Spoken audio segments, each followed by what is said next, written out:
Hi అండి. Welcome back to my channel Umasri. Friends, ఈరోజు special వచ్చేసి పెసరట్టు.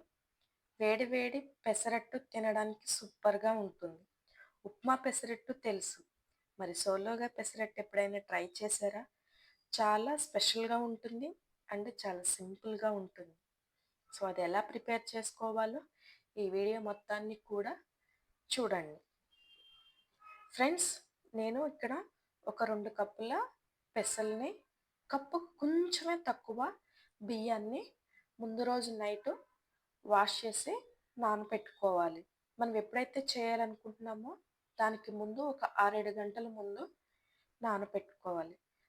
ఎర్లీ మార్నింగ్ మొత్తాన్ని కూడా ఒకసారి వాష్ చేసి ఒక మిక్సీ జార్ తీసుకొని అందులోని నానపెట్టిన పెసల్ని, బియ్యాన్ని వేసుకొని అందులోని ఒక 3 పచ్చిమిర్చిని మధ్యకి కట్ చేసి వేసుకోవాలి. అందులోనే కొంచెం అల్లం ముక్క కూడా వేసుకోండి ఫ్రెండ్స్. సో నా దగ్గర లేదని నేను వేసుకోలేదు. చాలా టేస్ట్ ఉంటుంది అల్లం వేసినా కూడా. అందులోనే కొంచెం అంత కరివేపాకు, ఒక స్పూను జీలకర్ర వేసుకున్నాను. అందులోనే కొంచెం అంత ఉప్పు. ఫ్రెండ్స్, ఇప్పుడు నేను వేసుకున్నవి మొత్తం కూడా నాకు 2 కప్పుల పెసలకిను నేను తీసుకున్న రైస్కి నాకు ఆ క్వాంటిటీ సరిపోతుంది. సో మీరైతే మాత్రానికి తక్కువ తీసుకున్నప్పుడు పచ్చిమిర్చి చూసి వేసుకోండి. సో మొత్తాన్ని కూడా గ్రైండ్ చేసుకొని స్టవ్ ఆన్ చేసి ఒక ప్యాన్ పెట్టుకొని ఆయిల్ వేయకుండా పెసర దోశ వేసుకోండి. ఫస్ట్ పెసర దోశ ఆయిల్ ముందు వేయకండి. ముందు వేసి మొత్తం కూడా దోశ పల్సగా వేసుకున్న తర్వాత ముందుగానే కొన్ని ఉల్లిపాయలు చిన్న చిన్న ముక్కలుగా కట్ చేసి పెట్టుకోండి. సో ఆ దోశ మీద అలా ఆనియన్స్ స్ప్రెడ్ చేయండి. వేసిన తర్వాత లైట్గా లైట్గా ఆయిల్ చుట్టూ వేసుకోండి ఫ్రెండ్స్. ముందు ఆయిల్ వేయకండి, దోశ వేసిన తర్వాతే లైట్గా ఆయిల్ వేసుకొని సో 2 వైపులా కూడా మంచిగా ఎర్రగా కాల్చుకోవాలి. పెసలు చాలా హెల్దీ ఫ్రెండ్స్. ఆ పెసలనే కూడా మనం మొలకలుగా కూడా తయారు చేసుకొని తినొచ్చు. చాలా టేస్టీ, హెల్దీ కూడా చాలా మంచిది. సో పొద్దున్నే పిల్లలకి కొన్ని స్ప్రౌట్స్ ఇవ్వండి ఫ్రెండ్స్. చాలా ఆరోగ్యంగా ఉంటారు. సో 2 వైపులా కూడా నేను వీడియోలో చూపిస్తున్న మాదిరిగా కాల్చుకొని తీసుకోవాలి.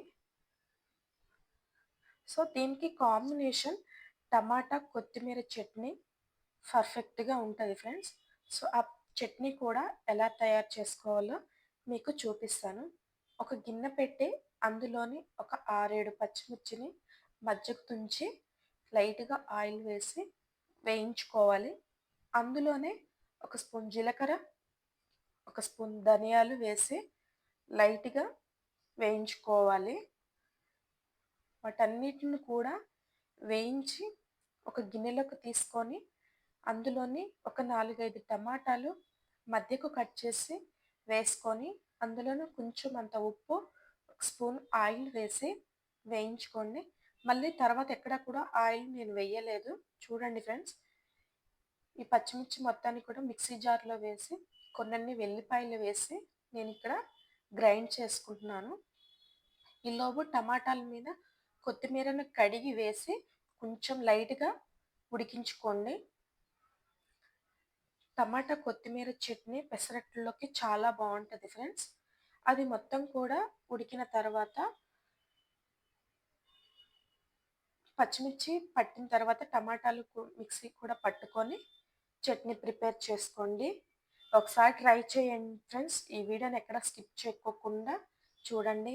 ఎలా వచ్చిందో కామెంట్ బాక్స్లో కామెంట్ చేయండి. మా ఛానల్ని సబ్స్క్రైబ్ చేయండి, షేర్ చేయండి, లైక్ చేయండి.